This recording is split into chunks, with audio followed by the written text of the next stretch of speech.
Nós voltamos ao livro de Esdras na semana passada, na aula passada, depois de bastante tempo lendo, estudando os profetas Ageu e Zacarias, porque eles tiveram um papel fundamental nessa história que estamos estudando, de como um remanescente, um pequeno grupo, voltou da Babilônia, foi o fim do cativeiro, e eles vieram com a missão dada até pelo rei Ciro de reconstruir a casa de Deus. Então eles vieram mesmo com essa missão, com esse propósito e com esse foco central, mas eles enfrentaram muita oposição. Então nós vimos na última aula que, comparando a edificação, a confecção do tabernáculo de Moisés, que foi a primeira casa de Deus que foi feita pelo povo de Israel, e depois a construção do templo de Salomão, o segundo projeto de fazer uma casa para Deus. Agora nós estamos então vendo um terceiro projeto. Quando a gente fala de templo, como não é contado o tabernáculo, então o primeiro templo foi o templo de Salomão, e esse que nós estamos vendo aqui foi o segundo. E então tem, assim, a gente chama segundo templo, porque não estamos contabilizando, não estamos levando em consideração o tabernáculo, mas foi o terceiro projeto, a terceira vez que o povo de Israel foi fazer uma casa para Deus. E nós vimos que das outras duas vezes, no tabernáculo e no templo, Israel não teve que lidar com, eles não estavam debaixo de um outro poder, de um outro país. Eles eram livres, eles estavam debaixo do governo de Deus. Então eles não tinham que pensar sobre oposição. Podia ter oposição na história do povo de Israel, inimigos de fora, mas eles não tinham oposição dentro do território deles. Eles tinham o governo próprio, então eles podiam obedecer, seguir as ordens de Deus. Então o destaque eles não tiveram esse elemento de oposição. Agora nós estamos vendo que é o que mais Esdras, o livro de Esdras, registra aqui, é essa questão da oposição. Então nós falamos um pouco sobre isso, mas hoje nós queremos ver como que essa oposição foi vencida, porque agora nós estamos na parte final desse projeto. Essa parte da história vai até o capítulo 6 de Esdras, e nós já vimos praticamente até o capítulo 5, mas nós vamos retomar hoje uma parte do capítulo 5 e o capítulo 6, depois nós vamos entrar no processo final, na conclusão dessa obra. Mas hoje ainda nós vamos ficar nesse aspecto, porque tem muito destaque no registro das Escrituras. Deus deu destaque para isso, e nós precisamos ver como eles venceram. Então, como nós ficamos bastante tempo nos livros de Ageu e Zacarias, vendo qual foi a palavra que Deus deu para os profetas, como Deus usou essa palavra, agora dentro do contexto histórico do processo que aconteceu, nós queremos ver, já que essa parte da história, da oposição, foi o que mais chama atenção, foi a parte mais importante, e era realmente uma situação forte, porque eles estavam debaixo de um poder estrangeiro, de um poder de outro império. Eles não tinham toda a liberdade. Então, nós vamos retomar isso e pedir que o Senhor nos mostre também como lidar com a oposição. Cada situação pode ser diferente, mas essas histórias, esses registros na Bíblia são para nos ensinar. Então, como eles venceram a oposição? A igreja no mundo hoje, ela não existe uma teocracia, não existe um lugar onde o povo de Deus pode viver com seu próprio governo. Nós não temos o nosso governo, nós não pertencemos aos governos deste mundo. Nós podemos viver em épocas como até essa época que estamos estudando. Eles tinham apoio. O governo, apesar de ser de outro país, um governo estrangeiro, mas era um governo amigável, diferente de Babilônia. Babilônia Foi usado por Deus para destruir Jerusalém, para levar o povo para o cativeiro. Então era um governo inimigo. No tempo de Jesus, Roma era considerada assim um governo inimigo. Depois, outras épocas da história, antes de Jesus, tempo de Antíoco, também assim, eles tiveram muita perseguição. Então, existem épocas em que os governos são contrários, que os governos perseguem, que os governos impedem, trabalham contra o exercício, a possibilidade de ter uma liberdade de cultuar, de adorar a Deus. E tem épocas em que os governos apoiam, mas mesmo assim não é o governo de Deus e não é o governo que Deus chama de reino de Deus. Então nós queremos entender esse aspecto, porque mesmo nesse tempo do livro de Esdras, mesmo nesse tempo que nós estamos vendo, desde Ciro, mudou. Ciro deu um decreto, podem voltar para a sua terra. Então, nessa época, eles passaram a viver debaixo de um governo que não estava ali para perseguir, para impedir. Era um governo que permitiu, que abriu as portas, mas mesmo assim eles enfrentaram oposição. Então, queremos entender um pouco mais sobre isso. Senhor Deus, pedimos a Tua luz, a Tua revelação, porque ainda que possamos seguir os fatos históricos e pesquisar, entender, conhecer mais os fatos em si, nós sempre precisamos da Tua ajuda para aplicar para o nosso tempo, para entender as lições que o Senhor quer nos ensinar. Por isso, Senhor, como nós sabemos e como a Tua palavra nos prediz, vai haver muita oposição. E sempre tem oposição, mesmo nas melhores das circunstâncias, tem oposição. Então, como a Tua casa pode ser levantada diante dessas circunstâncias? Queremos aprender, queremos que o Senhor haja na nossa geração, no nosso tempo, na nossa vida, nas circunstâncias, mesmo no mesmo tempo de hoje, tem circunstâncias muito diferentes de um país para outro. Então, que nós possamos entender e cooperar e ver como a oposição aos Teus propósitos pode ser vencida. Pedimos a Tua ajuda em nome de Jesus. Amém.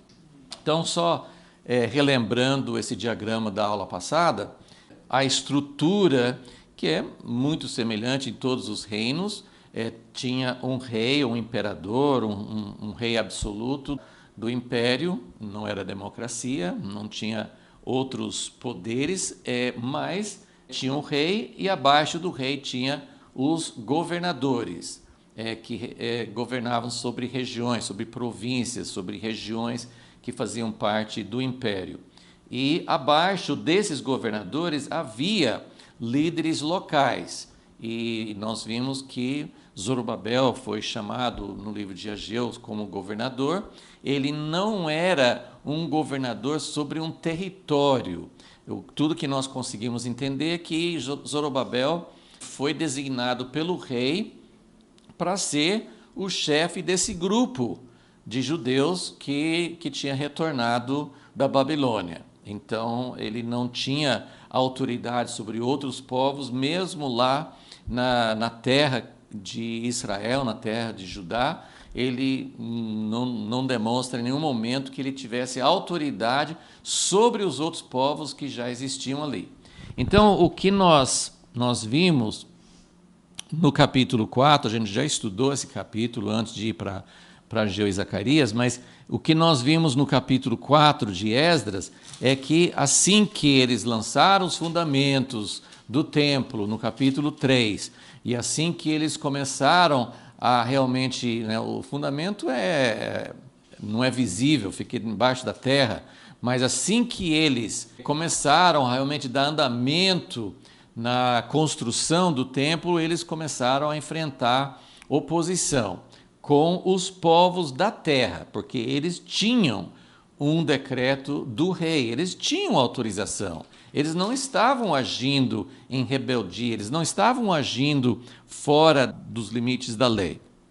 Mas os povos da terra, que eram aqueles povos misturados, eles começaram a se opor. Mas a oposição desses povos veio disfarçado inicialmente. Eles vieram dizendo: nós queremos te ajudar, nós estamos aqui, a gente já vive aqui. Se você olhar no capítulo 4, versículo 2, fala assim: deixai-nos edificar convosco, porque como vós... Então eles estavam dizendo: nós somos como vocês, nós também buscamos vosso Deus, a gente vem sacrificando a Ele. Sacrificando? Nem tinha templo, não tinha altar, como é que eles sacrificavam?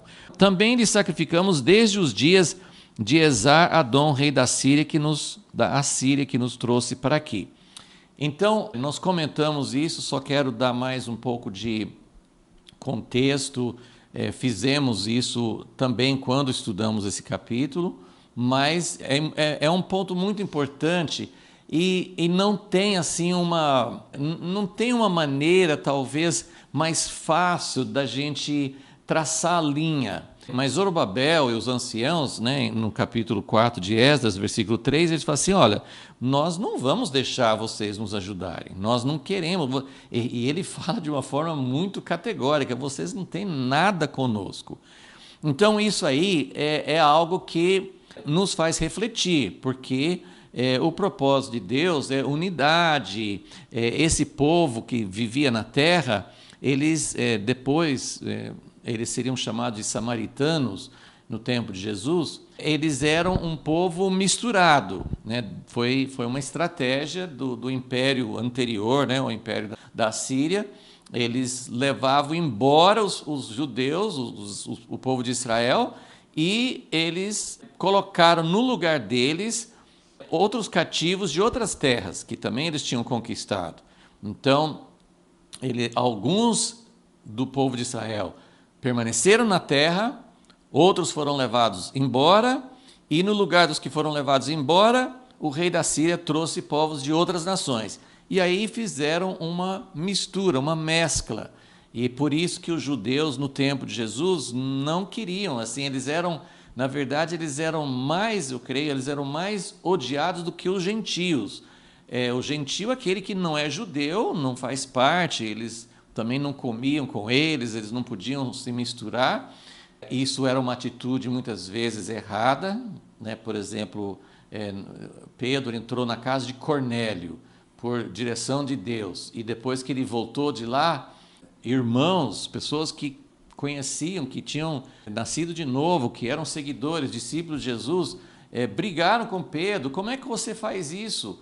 Mas o que Pedro fez de errado? O que Deus queria? Deus tinha alguma coisa contra esse tipo de mistura? Então, a gente tem falado assim de como Deus quer uma separação. Esse tema vai continuar nesse livro de Esdras. Mais para frente, muitos anos depois, vai surgir de novo esse problema que existia, Deus sempre alertava: não é para casar, não é para se misturar, não é para vocês perderem a sua identidade. E a gente fica pensando: então Deus é racista? Deus só queria o povo de Israel?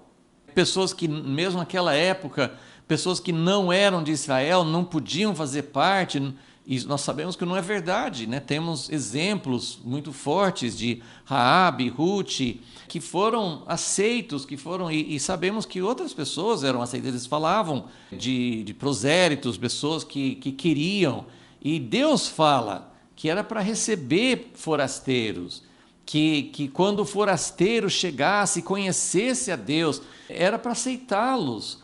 Então, Deus não queria uma separação racial, étnica, mas Deus queria uma separação. Então aqui também vem essa dúvida, né? Então aqui nós, antes de passar, então, o problema da oposição, como mostra aqui, o problema da oposição inicial não era por causa do rei, mas era por causa dos povos da terra. Agora a pergunta é: Zorobabel fez corretamente em não aceitar ajuda? Tudo indica que sim. Em nenhum momento Deus repreendeu, em nenhum momento Deus falou que por que vocês não aceitaram ajuda. E Deus não aprovava esse tipo de ajuda. E a história conta que na verdade eles eram adversários. Eles vieram falando aparentemente que queriam apoiar, mas eles eram adversários. Então vamos olhar aqui como que foi o início da oposição. Esse aqui tudo tem a ver com o capítulo 4 de Esdras, mas é importante, estou voltando aqui para a gente analisar mais essa questão da oposição e como a oposição foi vencida. Tem alguns fatos que a gente já mencionou aqui que são até assim não muito claros do jeito que está aqui no livro de Esdras, porque fala de uma carta que foi escrita, mas essa carta parece que foi escrita depois, porque fala durante o tempo de Artaxerxes, que era no tempo de Esdras, muitos anos depois. Então, é um pouco, assim, os fatos são um pouco difíceis da gente alinhar, da gente entender a sequência, mas o livro foi organizado, o texto foi organizado de tal forma a mostrar essa oposição. Então, é isso que nós queremos ver, porque é assim que Deus achou por bem explicar e deixar registrado a questão da oposição. E nós precisamos entender isso, porque depois nós queremos ver como que essa oposição foi vencida. Então, tudo começou quando, não lá dos reis da Pérsia, o que esse povo está fazendo? Inclusive, assim, quando eles começaram a construir, Ciro, que foi aquele que liberou para eles voltarem da Babilônia, ainda era rei. Então, Ciro, ele deu a ordem, ele deu a permissão, ele não ia impedir. Mas a oposição veio desses povos da terra, como eu mostrei lá no diagrama. E eles que começaram a criar dificuldades. Então, o que aconteceu? Zorobabel rejeitou. Ele não quis. Ele poderia ter feito uma aliança. Ele poderia ter feito, bom, então, para a gente não criar uma dificuldade, deixa esse povo ajudar. Não, nesse projeto, não. Por quê? Porque, claramente, essas pessoas eram pessoas que não estavam, de fato, querendo ajudar. Era um disfarce, era uma estratégia, era uma sutileza para que eles pudessem controlar, para que eles pudessem ter controle sobre o que estava acontecendo, ter domínio. E eram pessoas que não tinham mantido, eles não tinham a visão da casa de Deus, não eram as pessoas que tinham essa essência de saber o que Deus queria. Na verdade, eles não estavam querendo cultuar a Deus, eles queriam uma religião para... A gente não sabe exatamente o que eles iam fazer depois, mas o objetivo era manter o controle. Esse povo veio da Babilônia dizendo que tem o direito, nós não queremos deixar. E é uma situação meio semelhante. Os judeus voltaram para Israel no século XX e encontraram palestinos lá. Então, tem esse conflito. Não, mas nós estamos aqui há muito tempo, nós queremos manter controle, não queremos que vocês tenham direito sobre o monte do templo, que ainda é um ponto muito quente de conflito. Então, nós temos situações até, certa forma, um paralelo. Então, mas eles não quiseram fazer esse tipo de aliança. E eu não quero demorar muito nesse ponto, mas eu acho importante a gente entender, porque quando a gente fala, não, Deus, em alguns casos, Deus não quer unidade. Deus não quer unidade com esse grupo. Agora, isso significa, antes de ver alguns textos, alguns exemplos, pelo menos citar alguns exemplos no Novo Testamento, Deus abomina esse povo, como se a gente fosse falar hoje, Deus odeia os palestinos? Não, de forma alguma. Deus quer alcançar os palestinos. Deus ama os samaritanos. E eu vou só ir para o tempo de Jesus. O Novo Testamento registra, todo mundo lembra, da história da mulher samaritana, que Jesus fez questão de falar com ela. Ele quebrou um tabu cultural de conversar com uma mulher, e com uma mulher samaritana. Essa mulher foi uma chave para o Messias ser anunciado a todos da cidade, os vizinhos conhecidos, assim, abriu uma porta enorme para alcançar o povo samaritano. E isso era bem no início, né?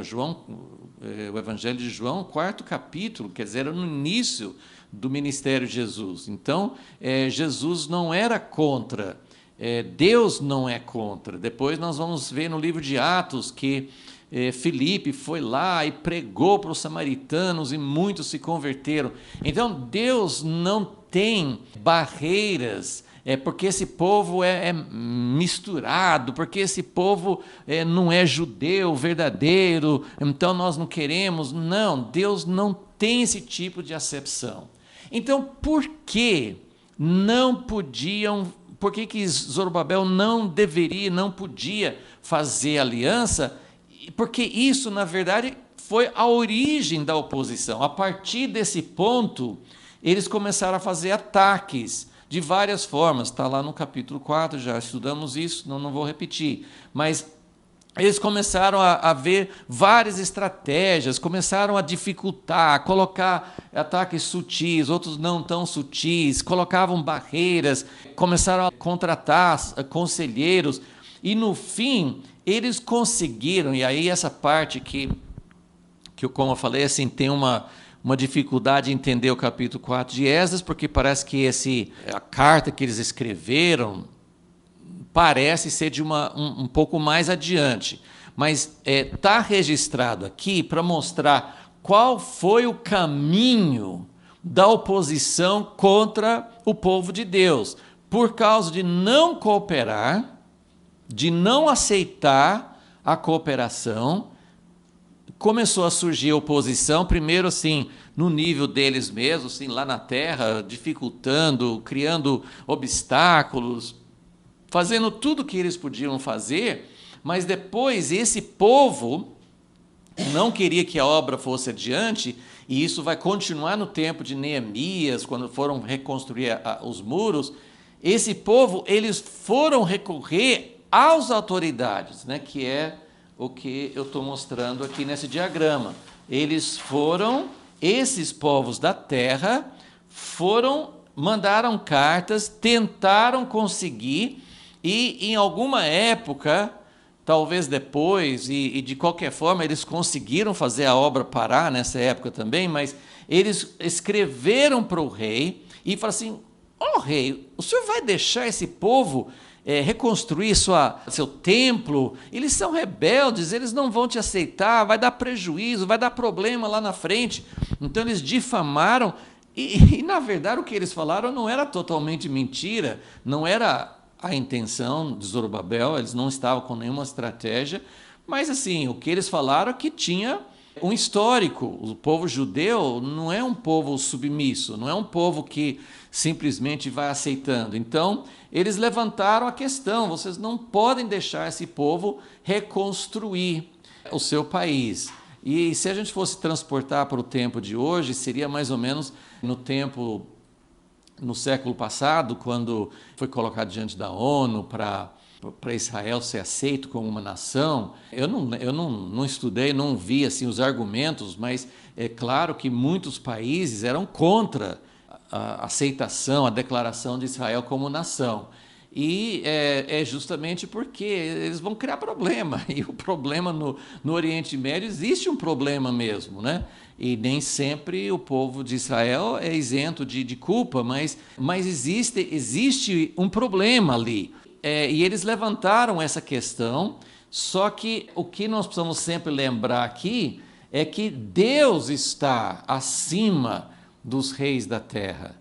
E no plano de Deus, nessa época, Deus permitiu que eles reconstruíssem o templo. Eles tinham o decreto do rei, só que os povos tentaram reverter. Enfim, assim, eles estavam lutando para isso. E no capítulo 4, então eles conseguiram, né, eles foram procurar uma ordem contrária do rei, para o rei desfazer essa ordem que tinha dado de permissão. Se isso foi depois ou na mesma época, né, tem essa discussão, mas o capítulo 4 de Esdras termina assim: eles conseguiram o que eles queriam, que era impedir, interromper, mandar parar a obra da reconstrução. Então, daqui um pouquinho, daqui uns instantes, a gente vai voltar para o capítulo 4, para o capítulo 5 de Esdras, para a gente entender como eles superaram. Eu só quero, rapidamente, fazer chamar atenção para um aspecto importante. Porque quando nós olhamos qual que é o início da oposição, essa oposição surgiu não dos governantes, não foi nem dos governadores e nem do rei da Pérsia. Essa oposição surgiu dos povos da terra e de povos parentes.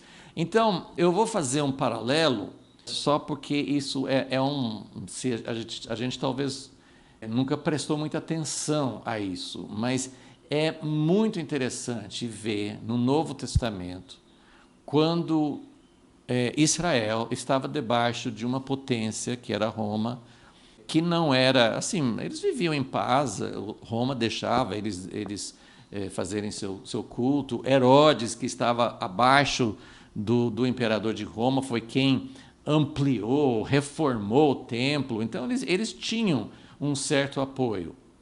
Mas o povo judeu em geral, eles tinham que pagar impostos, eles sentiam que eles estavam sendo oprimidos, e tinha um grande movimento, né, um movimento expressivo em Israel que era contra, né, os zelotes, aqueles que achavam que tinham que derrubar esse domínio de Roma sobre eles.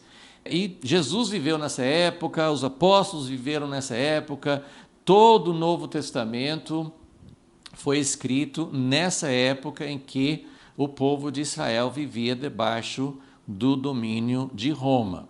Então, é uma coisa muito interessante a gente olhar o que Jesus falou e o que os apóstolos falaram a respeito da oposição, a respeito do perigo. Então, quando nós falamos de oposição, nós estamos pensando assim, quem vai impedir a igreja, o povo de Deus, né? Quem vai impedir aqueles que servem a Deus, quem vai impedi-los de fazer a vontade de Deus? De onde vem a oposição? De onde vem o perigo? Então, uma coisa assim, muito interessante, que eu não tenho tempo para explanar com mais detalhes, mas uma coisa assim, muito interessante, que de vez em quando eu volto e vejo, assim, chama bastante atenção, que tanto na época de Jesus, né, por exemplo, quando perguntaram sobre o imposto, ele falou assim, não, pode dar, pode pagar o imposto, dai a César o que é de César. Então Jesus e os apóstolos também, as cartas de Pedro e de Paulo, eles não falam assim, não pague, não ajude, não coopere, seja contra, não, obedeça.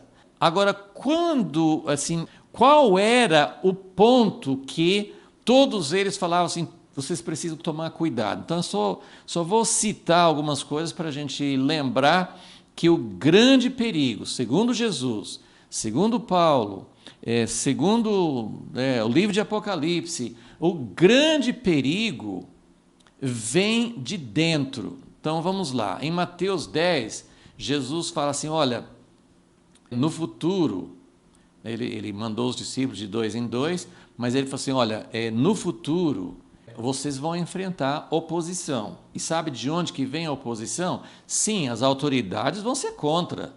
Autoridades do povo de Israel, autoridades do mundo vão ser contra, vocês vão ser perseguidos. Mas de onde vem o perigo? De onde vem? Qual é o alerta? O que vocês precisam tomar cuidado?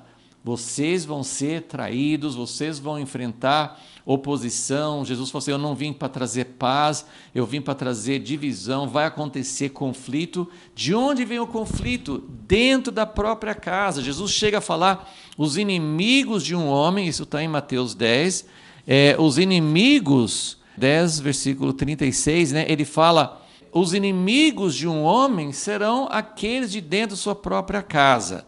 É como alguém falou assim, uma pessoa de fora não consegue nos trair, uma pessoa que já é contra nós, sei lá, um governo, um outro povo, quem não é cristão, não consegue nos trair, pode nos perseguir, mas não consegue trair. Traição é algo que vem de dentro, vem de um amigo. A Bíblia fala muito sobre isso. Judas traiu Jesus. Por quê? Porque ele era um dos 12.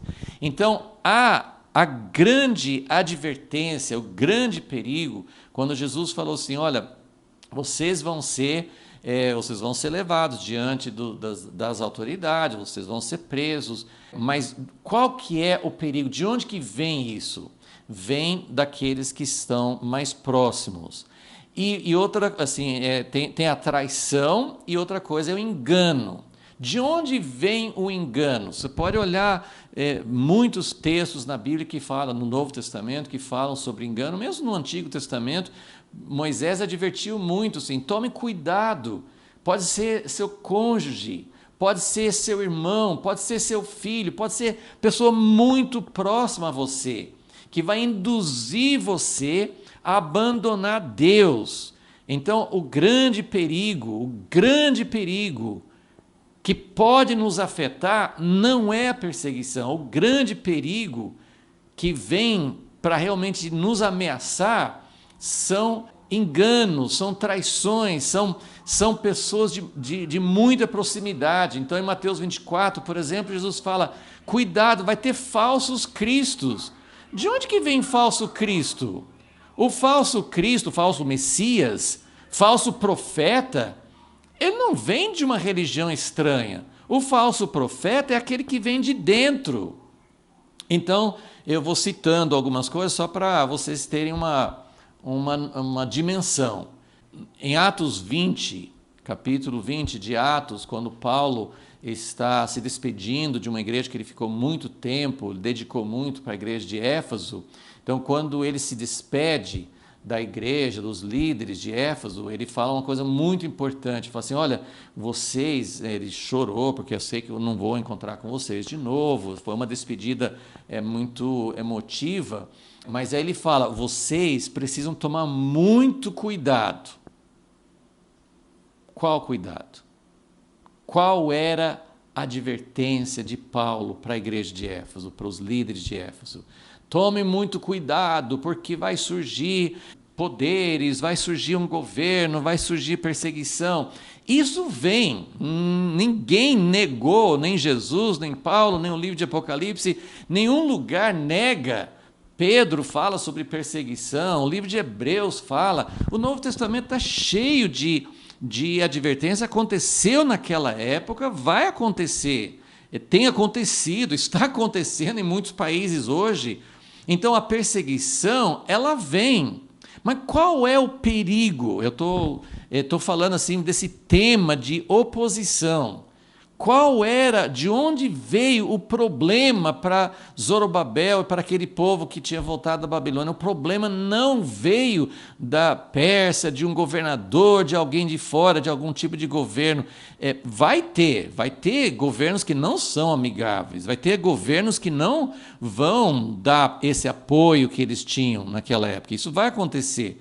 Mas qual era o perigo quando Paulo fala com os líderes de Éfeso?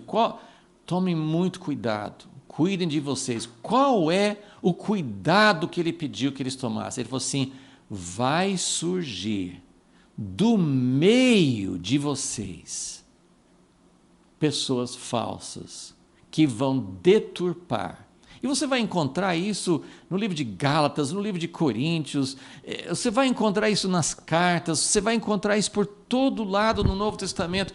Tome cuidado, porque o engano, Timóteo, quando Paulo escreve para Timóteo, nos últimos tempos vai ter gente do meio de vocês, eles vão sorrateiramente.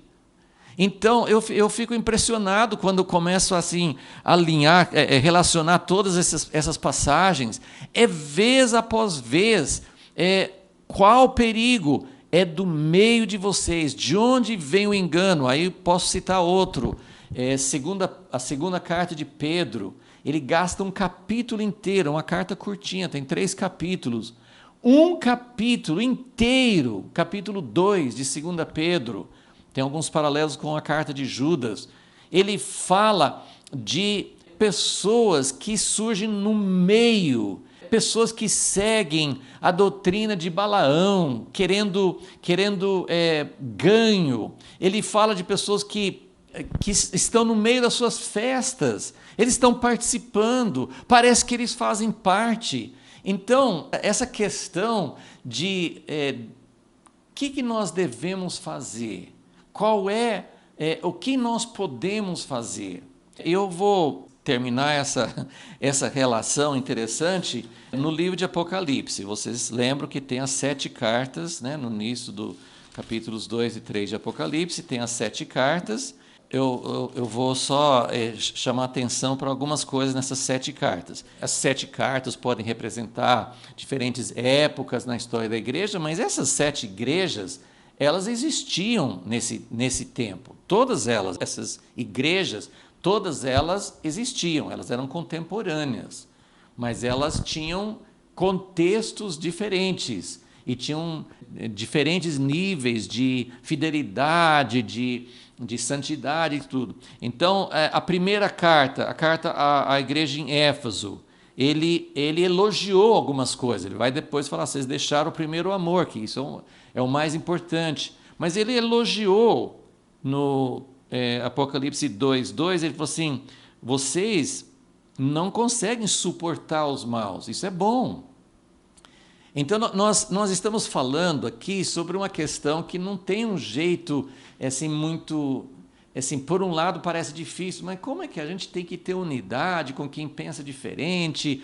A igreja de Jesus não é toda uniformizada, nem todo mundo pensa igual, nem todo mundo tem as mesmas doutrinas, nem todo mundo usa o mesmo batismo, nem todo mundo usa os mesmos rituais de culto, não celebram as coisas da mesma forma, etc, etc. Tem tantas diferenças e Deus quer que a gente seja um. Eu quero lembrar nesse ponto, antes de prosseguir, porque esse equilíbrio, andar nessa linha, entender que Zorobabel fez corretamente, ele não podia se unir com essas pessoas que não tinham coração. Agora, você conhece o coração do outro? Não, a gente não conhece, a gente não pode julgar. Tem muito julgamento, tem muitas pessoas julgando dentro de uma igreja, ou de uma igreja julgando a outra, outro tipo de igreja, outra corrente.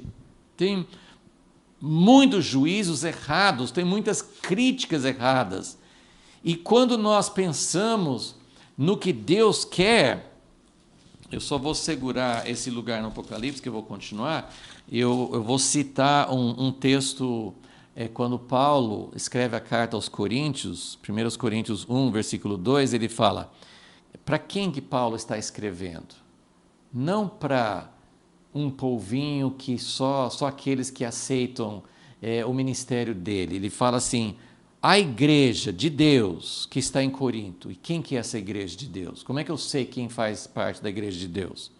Aos santificados em Cristo Jesus, chamados para ser santos, com todos, olha aqui a inclusão, com todos os que em todo lugar invocam o nome de nosso Senhor Jesus Cristo, Senhor deles e nosso. Então tinha um eles e nós, mas a carta e a abrangência era para todos. Então tem aqueles que fazem parte de uma determinada igreja, que... seguem vamos dizer assim, uma linha, e tem aqueles que não, mas Paulo fala assim, todos, que em todo lugar, quem faz parte da igreja numa cidade americana, Campinas, São Paulo, Rio de Janeiro, qualquer lugar, quais são aqueles que fazem parte da igreja segundo o que Paulo está dizendo? Todos os que invocam o nome do Senhor. Bom, aí é difícil da gente avaliar, muita gente vai falar que invoca. Mas vamos voltar aqui para o livro de Apocalipse e vamos ver assim, qual era, mais uma vez, o perigo e o que os apóstolos, assim, isso seria um assunto muito mais extenso, mas assim, eu só preciso pelo menos lançar uma base para essa ideia de que nós devemos ter unidade com todos aqueles que realmente estão invocando o nome de Jesus, todos aqueles que estão centrados nele, todos aqueles que fazem parte da igreja de Jesus, não da minha igreja, não da minha denominação, não da minha autoridade, não da minha linha. Agora, tem um problema. Então, vamos voltar para o Apocalipse. Ele fala, 2:2, parabéns. Ele começa, em cada igreja, ele fala o que é bom e depois o que é ruim. Então, isso aqui, vocês estão de parabéns, vocês fizeram correto, que vocês não podem suportar os maus. Obviamente, ele não está dizendo pessoas que tenham defeitos, que tenham problemas na vida, que isso seria todos nós. Então, o que são os maus? Tem alguma coisa que vai identificar. E uma das coisas que ele fala assim, vocês colocam à prova os que se dizem apóstolos e não são, e os achaste mentirosos. Então, ele é a favor disso, ele não é a favor de muitos títulos, de muitas posições. Jesus falou com os fariseus, a gente tem que ajuntar muita coisa, e o nosso coração tem que falar assim, Deus, o que é importante? Por que eu não posso fazer aliança com aqueles que falam assim, eu quero ajudar vocês a fazer uma casa para Deus? E Zorobabel falou assim, não, vocês não têm nada conosco. Por quê? Porque ele sabia que eles não estavam buscando o mesmo Deus, eles não tinham o mesmo coração. É muito fácil a gente cair num tipo de crítica e separação errada, mas Deus é muito, muito sério sobre isso, e tem muitos lugares, né? Eu citei vários textos, né? 2 Timóteo 3, 2 Pedro 2, tem muitos textos que vão dar várias características. Pessoas em 1 Coríntios 5, quando Paulo fala daquele escândalo de uma pessoa que fazia parte da igreja e estava tendo relações com a sogra, ele estava dizendo, ele falou assim, eu não quero que vocês não tenham contato com quem tem pecado, você teria que sair do mundo, mas você não pode manter na comunhão, vocês precisam julgar as pessoas que estão dentro, vocês precisam saber a diferença entre quem realmente quer a verdade e aqueles que não querem. Então, é muito complicado isso, pode parecer muito complexo, mas Deus está falando sobre uma questão que é essencial. Nas cartas do Apocalipse, eu não vou poder falar sobre cada uma, mas eu achei muito interessante, me chamou a atenção, quando na segunda carta, Apocalipse 2, versículo 10, no versículo 9, ele fala assim, eu conheço a tua tribulação, a tua pobreza, mas tu és rico. A blasfêmia dos que se dizem judeus e não são sinagogas de Satanás. Olha que, assim, é o engano de dentro. É aquilo que, como Jesus falou com os fariseus, vocês parecem que são, mas não são. Vocês não buscam realmente as coisas que são importantes para mim. Vocês ficam brigando sobre detalhes de lavar as mãos, de pagar dízimo, disso, daquilo, e vocês ignoram as coisas que são mais importantes. Então, e vocês gostam de ser aplaudidos, vocês gostam de ter os lugares de primazia, vocês querem se exaltar. Então, precisamos prestar muita atenção naquilo que Deus quer. Agora, olha o que ele fala com essa igreja de Esmirna, a segunda igreja, segunda carta que ele fala aqui.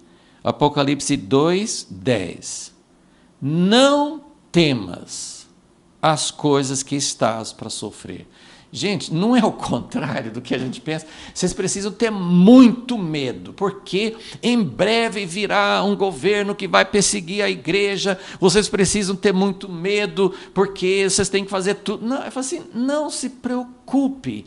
Gente, isso é um contraste, me chamou muita atenção. A igreja de Esmirna estava num lugar que ia sofrer. Ele falou assim, o diabo, tá? Apocalipse 2:10, o diabo vai lançar alguns de vocês na prisão, para que sejais provados, tereis uma tribulação, ser fiel até a morte, não temas, não se preocupe com a perseguição.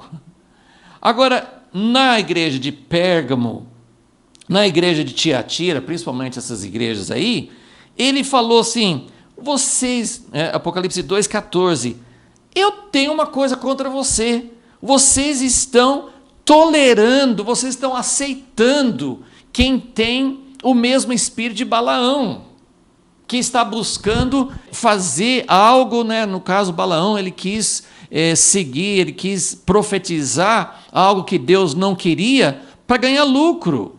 Na outra igreja, na quarta carta, Tiatira, ele falou assim, eu tenho contra vocês que vocês toleram a Jezabel, mulher que se diz profetiza. Então eu só queria assim mostrar aqui, daria para entrar em muitos detalhes, mas é só para a gente mostrar que ele fala, não se preocupe com a perseguição, mas se preocupe com Balaão no meio de vocês. Se preocupem com Jezabel no meio de vocês. Se preocupem com aqueles que se dizem apóstolos e que não são. Eu não estou dizendo que a gente tem que começar a criticar e nós nos tornarmos juízes, mas ao mesmo tempo, Paulo falou assim, a gente, se você ler 1 Coríntios 5, ele fala assim, as pessoas da sociedade, as pessoas que estão no mundo, nós não vamos julgar. Nós não somos, nós temos que dar testemunho da verdade, nós queremos sempre mostrar o caminho certo, mas nós temos que julgar, nós temos que avaliar as pessoas que estão próximas, e não é de outra igreja. A gente tem que saber com quem nós vamos fazer aliança, essa foi a questão. E foi uma decisão difícil, foi uma decisão que causou muito problema para Zorobabel. Ele não quis cooperar com eles, eles falaram assim, agora nós vamos impedir, nós vamos dar um jeito, nós vamos criar situações que vocês não vão conseguir. E eu vou só terminar lembrando de um texto que nos ajuda também a saber, tem várias coisas, se for ler essas passagens que eu estou citando, tem as obras da carne, pessoas que falam do nome de Deus, falam que são de Deus e aprovam ou praticam coisas erradas, ficam assim, fecham os olhos para muitas coisas, assim, corrupção dentro da igreja, coisas desonestas, enfim, tem muitas coisas de mau testemunho, tem muitas coisas que fazem parte de uma vida, mas principalmente a questão, acho que acima de tudo, são atitudes. São pessoas que não respeitam, ele fala em Timóteo, não respeitam os pais, não respeitam autoridades, mesmo autoridades de fora, não tem uma atitude de submissão, não tem uma atitude que mostra Jesus.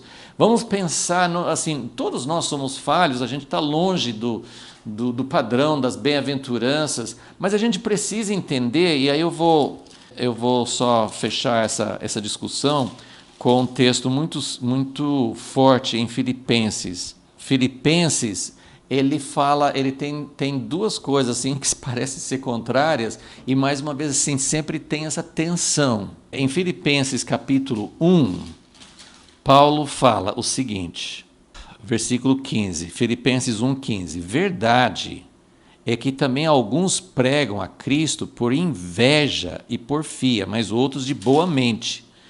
Estes últimos, por boa mente, por amor, sabendo que fui posto para a defesa do Evangelho. Aqueles que pregam por inveja anunciam Cristo por contenda, não sinceramente, julgando suscitar aflição às minhas cadeias. Então ele falou assim, tem gente fazendo as coisas com a atitude certa e tem gente fazendo com a atitude errada. E o que ele fala aqui em Filipenses 1? Filipenses 1,18. Filipenses 1,18. Mas que importa? Contanto que Cristo de qualquer modo seja anunciado, ou por pretexto ou de verdade, nisso me regozijo. Então, hoje nós podemos dizer, gente, o Evangelho, o nome de Deus, por um lado, está sendo pregado por muita gente com motivações erradas. Tem muitos pastores, muitos líderes, muitas igrejas que estão pregando com intenção de ganho pessoal, de números, de explorar. E ele fala assim, mas de qualquer forma, Cristo está sendo pregado. E a gente pode dizer, tem muita gente, apesar dos erros dos líderes, tem muita gente encontrando com Jesus. É lamentável, porque o nome de Deus está sendo envergonhado em grande parte, em muitas situações. Mas, por um lado, Paulo fala assim, olha, eu me alegro que Cristo está sendo pregado, e se a pessoa estiver buscando Jesus, mesmo que ele escute de um líder que não tem essa pureza, esse coração, não esteja mostrando o caminho certo, Cristo está sendo pregado, e de alguma forma as pessoas podem encontrar a verdade. Mas agora vamos para capítulo 3 de Filipenses.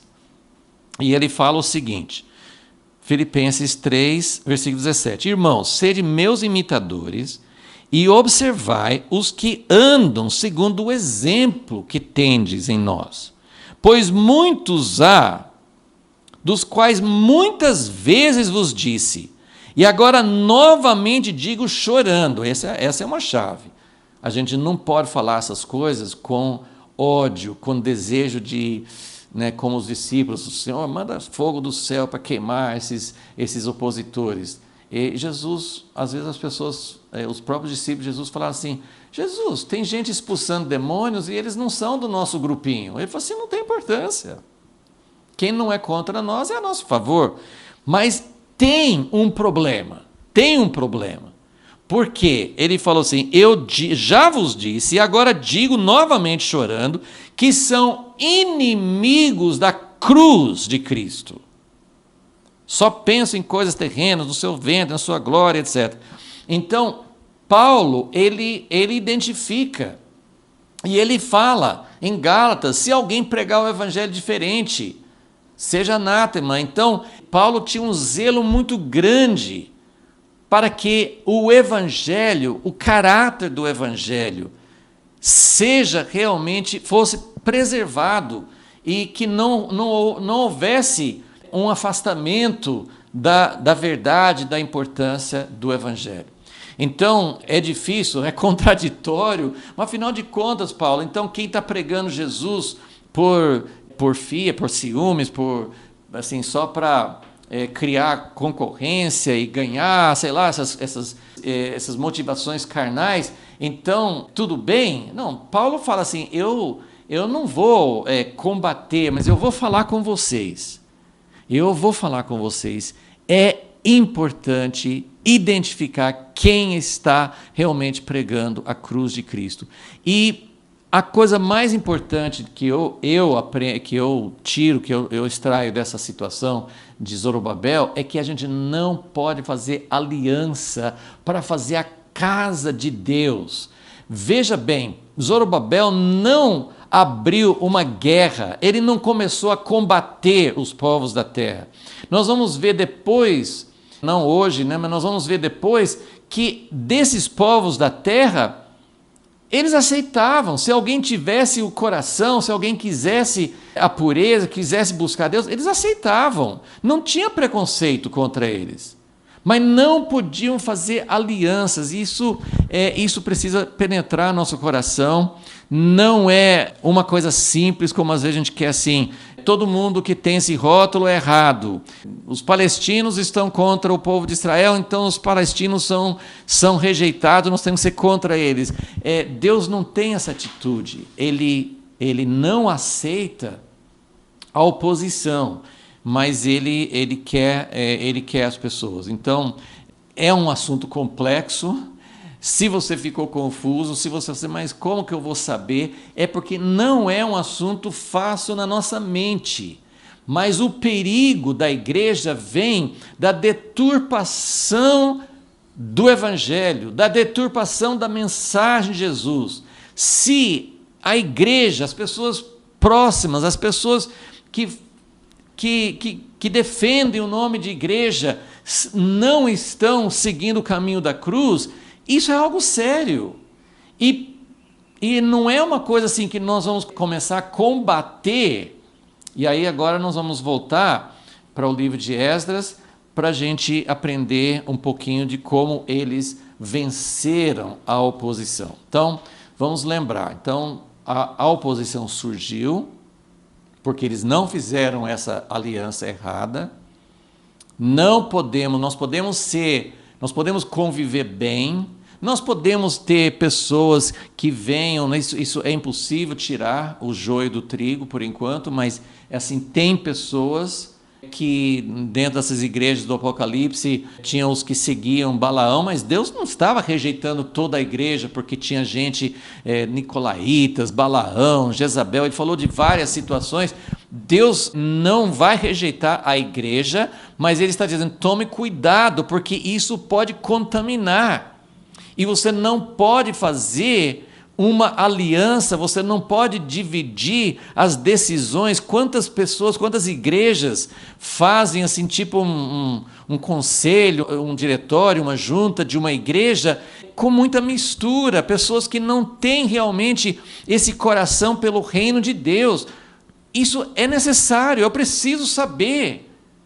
Nós precisamos saber identificar. Paulo fala isso, a gente precisa se unir nesse tipo de unidade, nesse tipo de edificação, nesse tipo de projeto da casa de Deus. Nós precisamos nos unir com as pessoas que realmente tenham um coração para Deus. Agora vamos ver como que eles venceram a oposição. Então vamos agora para Esdras capítulo 5. Então, depois desse período da oposição, e que nós já vimos isso bastante, que houve um período em que a obra de reconstrução parou. Aí, o que aconteceu? Nós já vimos essa parte, mas eu quero enfatizar novamente. Depois que eles pararam, 16 anos, tudo cessou. Deus mandou profetas. Não foi Zorobabel que recebeu essa direção direta, não foi o sumo sacerdote. Deus levantou 2 profetas, que a gente estudou bastante, as mensagens deles, para falar com o povo e para dizer qual foi a mensagem profética. Primeiro vamos ler aqui em Esdras 5. Esdras 5, versículo 1. Ora, o profeta Ageu e o profeta Zacarias profetizaram aos judeus que estavam em Judá e Jerusalém, em nome do Deus de Israel, que estava sobre eles. Então se levantaram Zorobabel, Jesua, e começaram a edificar a casa de Deus, a qual está em Jerusalém. E com eles estavam os profetas de Deus que os ajudavam. Então, como eu falei na última aula, não houve uma mudança de circunstância. Eles ficaram parados 16 anos, tinha havido muita oposição por parte dos povos da terra. Não fica muito claro se houve uma ordem do rei nessa época para que eles parassem, mas pode ter acontecido, não fica muito claro em Esdras 4 se chegou a ter uma ordem contrária do rei, mas o fato é que eles pararam. Eles sentiram a oposição, foi difícil, eles pararam. E os profetas vieram com uma mensagem profética, uma mensagem de Deus para eles, e falaram sim, principalmente Ageu, é muito claro, né? O primeiro capítulo de Ageu, ele fala, vocês estão errados, vocês pararam. Não fica assim muito claro se eles nunca deveriam ter parado ou não, mas Ageu estava falando sobre uma condição do coração. E aqui está a chave de tudo, porque, como eu disse, vai haver oposição. E mostrei que a oposição que vem de perseguição, de colocar na prisão, de matar, Deus sempre fala assim, isso vai acontecer. E vocês não precisam ter medo. Jesus falou assim, não tenham medo de quem pode matar o corpo. Vocês têm que ter medo do engano. Vocês têm que ter medo daquilo que vai desviar vocês do foco. Vocês têm que ter medo de uma condição de coração. Então, a mensagem dos profetas não foi, olha gente, vocês precisam abominar esses povos da terra, vocês precisam lutar contra eles. Não, a mensagem dos profetas nem era sobre os governantes. A mensagem dos profetas, eles falaram, sim, olha, vem o reino de Deus, lá na frente vem o reino de Deus, E o reino de Deus vai ser superior, como a pedra que Daniel viu, que o Nabucodonosor viu e Daniel interpretou, mas vai ser como aquela pedra, sem mãos humanas, vai destruir toda essa estátua, todos os reinos. Então, Zacarias também mostrou isso, Ageu também mostrou. Eu vou abalar os céus e a terra, eu venho para habitar no meio de vocês. Agora, o que é para vocês fazerem? Essa parte da oposição, essa parte de quem vai perseguir, essa parte de quem é contra vocês, isso aí deixa com Deus. Mas a parte que cabe a vocês, a parte que nos cabe no tempo de hoje, qual deve ser a nossa busca, qual deve ser o nosso jejum, qual deve ser o nosso clamor. O nosso clamor é: Deus, que nosso coração possa ser restaurado. A chave de todas as coisas é a casa de Deus. A chave da mudança da nossa sorte é quando nós nos voltamos para Deus. E Ageu falou assim: não é tempo de vocês edificarem as casas próprias, é tempo de vocês se voltarem para mim.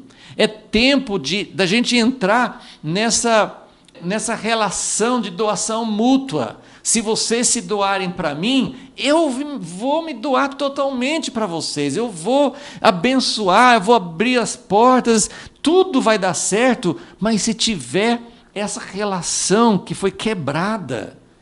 Então, de alguma maneira, pela oposição, o problema maior foi que o coração deles esfriou, o coração deles ficou distante. Então, essa foi a mensagem profética. Vocês precisam se voltar para mim, vocês precisam ter um coração diferente, arrependimento.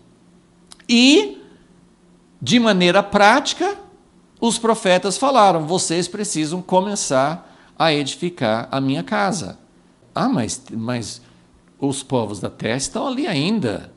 Como eu falei, não fica muito claro se tinha uma ordem do rei, mas eles tinham uma ordem anterior. E Deus em nenhum momento estava falando: ignore a ordem do rei. Deus não falou isso. Então, até me parece que não teve essa ordem do rei. Mas a coisa importante é: não mudou, os povos da terra estavam ali, eles continuavam sendo contra, eles não queriam que avançasse a obra, mas Deus falou assim: o coração de vocês tem que estar no lugar certo, e os profetas, os dois profetas, Ageu e Zacarias, então tinha testemunho, tinha confirmação de que é o momento de construir. Isso sempre nós temos que ter uma clareza de Deus. Tem lideranças, Zorobabel é um líder, tem o sacerdócio, como Josué, mas precisa de profetas. Os profetas trazem a palavra de Deus. Nós precisamos ter uma palavra de Deus. Qual é o momento? E Deus falou com eles: esse é o momento de recomeçar.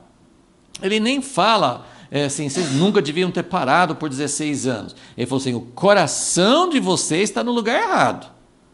O coração de vocês está errado. Vocês estão buscando a própria vida, o próprio reino.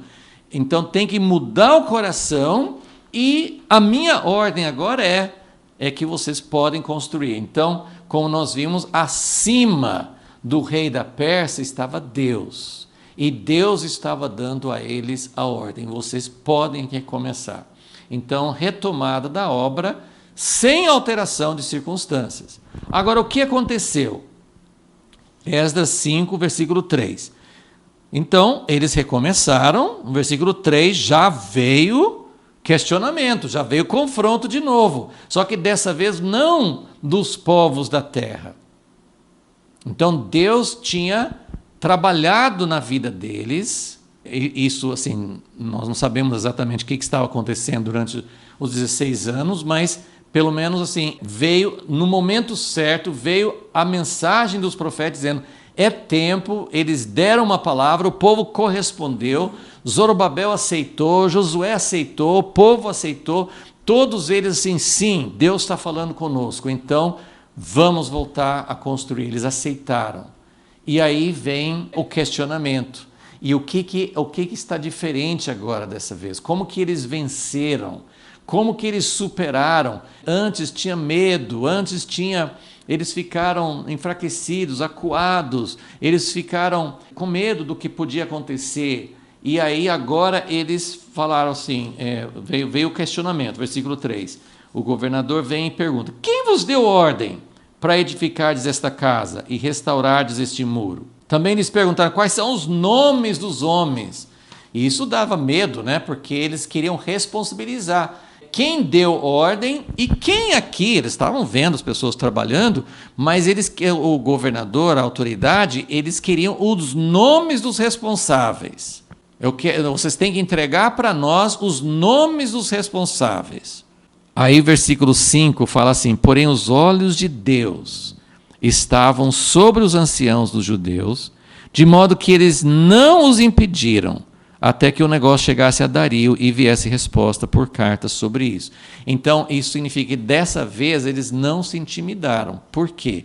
Porque eles estavam seguindo as ordens de Deus. Eles tinham certeza, eles tinham convicção, eles tinham respaldo.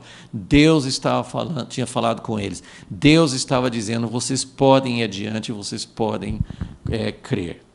Vocês podem ter, não precisa ter medo que vai dar certo. Então, neste terceiro item aqui, houve um questionamento, mas eles tiveram firmeza para continuar. Então, eles não recuaram, mas eles não... Olha só, eu vou passar rapidinho por essa carta, mas foi feito um relatório, né? O governador mandou um relatório para o rei Dario, que é outro rei agora, e o relatório dizia o seguinte, versículo 8: seja notório ao rei que nós fomos à província de Judá, a casa do grande Deus, a qual se edifica com grandes pedras, já a madeira está sendo posta sobre as paredes, e esta obra apressadamente se faz e se adianta em suas mãos. Então a obra está indo bem. Era um relatório, o governador só estava assim, a gente precisa saber, porque já se passaram anos, ninguém mais sabia quem tinha dado essa ordem para continuar. Então, os judeus, o povo ali, eles foram firmes, eles continuaram trabalhando, não se intimidaram, mas eles foram muito respeitosos e muito dentro das normas, das leis, do respeito, da obediência. Eles falaram assim: olha, perguntamos aos anciãos e assim lhes dissemos: quem vos deu ordem? Versículo 10. Perguntamos pelos nomes. Versículo 11. Esta é a resposta que nos deram. Nós somos servos do Deus dos céus e da terra.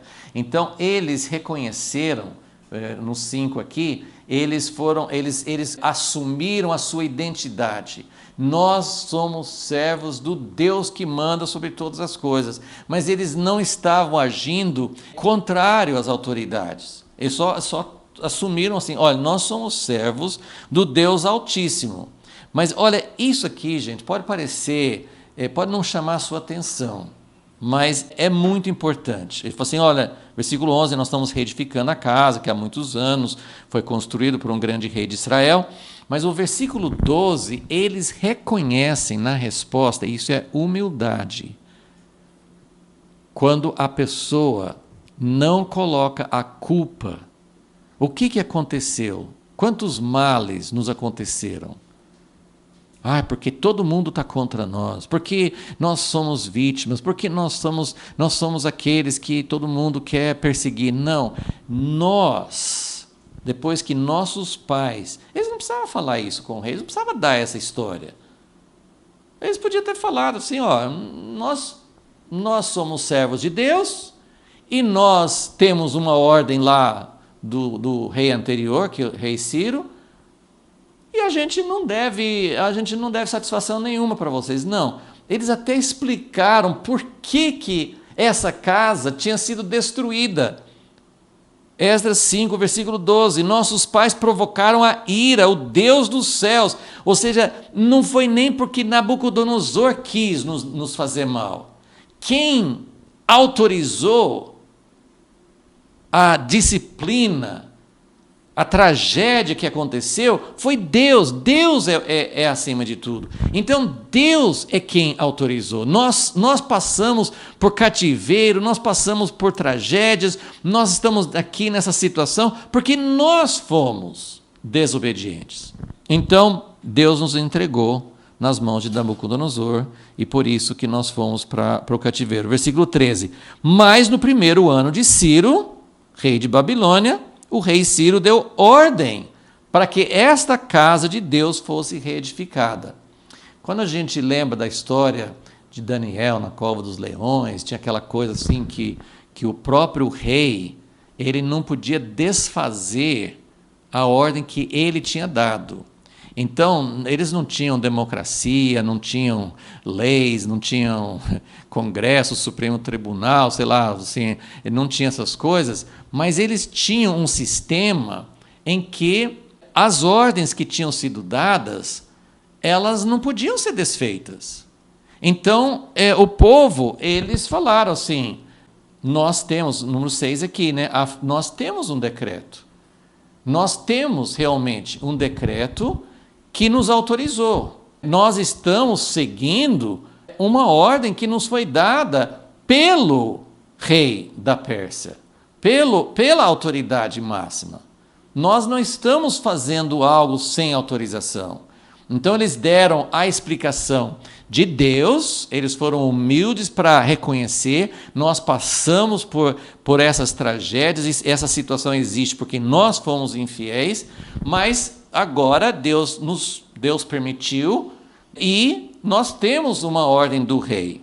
E eles até falaram assim, olha, esse rei, ele não só deu a ordem para que a casa fosse reedificada, mas, versículo 14, ele até pegou os utensílios que tinham sido levados para o templo na Babilônia, ele mandou devolver para a casa de Deus. No final do versículo 14, então o rei Ciro os deu a um homem cujo nome era Sespazar. Essa é uma outra questão, assim, de que ninguém sabe direito se esse Sespazar era o mesmo Zorobabel ou se era um outro. Mas olha que a quem havia nomeado governador. Então, Ciro chamou alguém, parece ser o mesmo Zorobabel, com outro nome, e ele nomeou como governador e disse, toma esses utensílios, leva ao templo e faz edificar a casa de Deus no seu lugar. Pelo que, versículo 16, pelo que veio o dito Sespazar e lançou os fundamentos da casa de Deus que está em Jerusalém. Daí para cá se está edificando e ainda não está acabada. E aí no versículo 17, o governador pede para o rei Dario, que ele verifique se tem mesmo essa ordem que o povo judeu estava afirmando. Ok? E aí no capítulo 6, o rei Dario deu ordem. Buscaram nos arquivos, Esdras 6, versículo 1, e eles acharam o rolo, versículo 2, nesse rolo estava escrito o decreto do rei Ciro. O rei Ciro mandou, nesse decreto, eles acharam autorização para que não só a casa fosse reedificada, os utensílios fossem devolvidos e também que os recursos necessários para fazer a casa de Deus viessem dos cofres do rei. Então, ele ordena isso. Na semana que vem, na próxima aula, nós vamos retomar aqui, mas eu só queria terminar nesse ponto onde nós estamos aqui, mostrando como foi que eles superaram a oposição. Eles superaram a oposição, para mim, a chave está aqui nesse primeiro item. Eles superaram a oposição não usando métodos carnais, não usando métodos de ataque. E isso é muito importante. Se o povo de Deus quer mesmo ser o reino de Deus, se nós quisermos ver o reino de Deus na terra, tem que ser com a intervenção de Deus, Deus do nosso lado, Deus fazendo. Quando nós precisamos usar métodos de ataque, você pode ver quantas vitórias Deus deu em batalhas, em guerras no Antigo Testamento. as que realmente são claras como vitórias de Deus, são intervenções de Deus, são intervenções quando Deus age. E o ponto importante é que o povo precisa estar na posição certa. Nosso coração precisa estar no lugar certo. Nós precisamos não fazer alianças que vão comprometer a singeleza do nosso coração com Deus. Não é rejeição de pessoas que são diferentes, que creem diferentes, que tenham doutrinas diferentes, que tenham raças diferentes, que tenham tantas coisas diferentes. Deus não é um Deus de exclusão.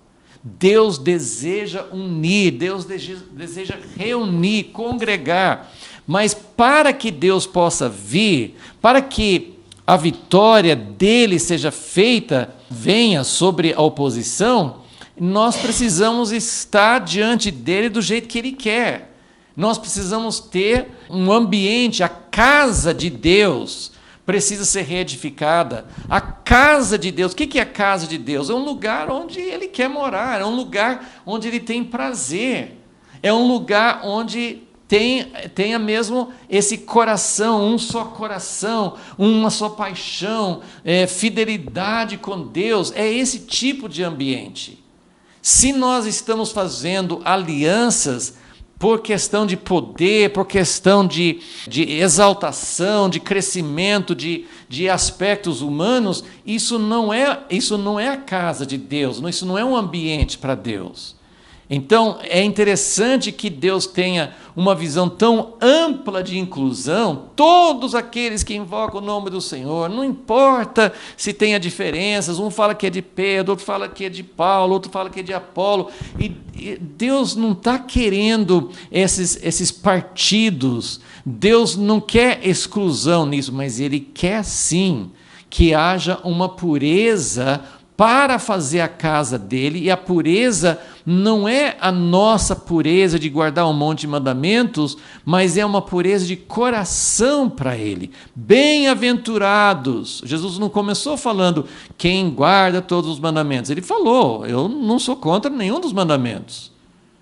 Em Mateus 5, no Sermão do Monte. Eu não sou contra os mandamentos. Mas bem-aventurados os pobres de espírito. Bem-aventurados os misericordiosos, bem-aventurados que têm fome e sede. Então, e vocês vão ser perseguidos. Isso não é, para nós, isso é um problema. A gente fica com preocupação. Mas ele falou assim: não se preocupe com a perseguição. Vocês têm que se preocupar com a falsidade. Vocês têm que se preocupar com o desvirtuar da mensagem da cruz. Vocês têm que se preocupar com o coração que é desviado do verdadeiro amor por Deus. Então, essas são as alianças que têm que ser feitas, e essa situação que a gente tem falado muito, assim, de que diminui o exército de Gideão, diminui para ficar só 300. Jesus escolhe de todas as pessoas que seguiam 12 discípulos, não porque ele quer ficar com 12 só, mas ele precisa formar um alicerce, ele precisa formar algo verdadeiro, porque ele não quer essa mistura com Jezabel e Balaão. Isso não vai formar a casa de Deus. Então, que nós vamos continuar vendo como essa obra foi concluída, mas houve, depois eu estou parando aqui, mas o povo, esse remanescente, quando veio esse decreto de Dario, falando assim: sim, eu achei o decreto de Ciro, sim, Tatenai, você que é o governador, não atrapalhe, mas dá dinheiro para eles. Fique longe. Versículo 6, Esdras 6:6. Fiquem longe, não chegam, vocês não fazem parte. Não são vocês que vão edificar, fiquem longe, mas dê os recursos. Então, quando isso aconteceu, o povo de Israel ficou admirado, ficou assim, houve uma vitória. Deus desfez a oposição.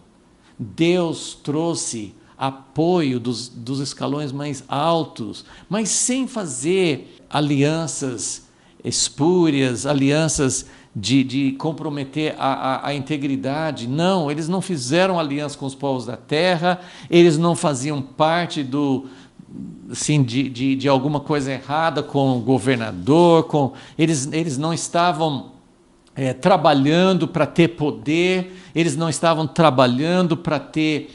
não, eles acertaram o coração, eles acertaram a prioridade, eles foram fiéis ao que Deus mandou fazer, e assim eles venceram toda a oposição. Que Deus nos mostre, que Deus nos revele como isso pode ser aplicado no nosso tempo hoje. Senhor, nós pedimos que hoje nós também possamos entender de onde vem o verdadeiro perigo, o que é que nos desvia do centro, o que nos impede de fato, porque às vezes nós culpamos, porque está tendo dificuldades, porque a gente não consegue, porque estão contra nós.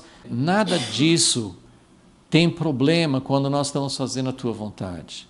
Porque se nós estivermos fazendo a Tua vontade, se é hora de construir a casa, se precisa de apoio, o Senhor vai se encarregar disso.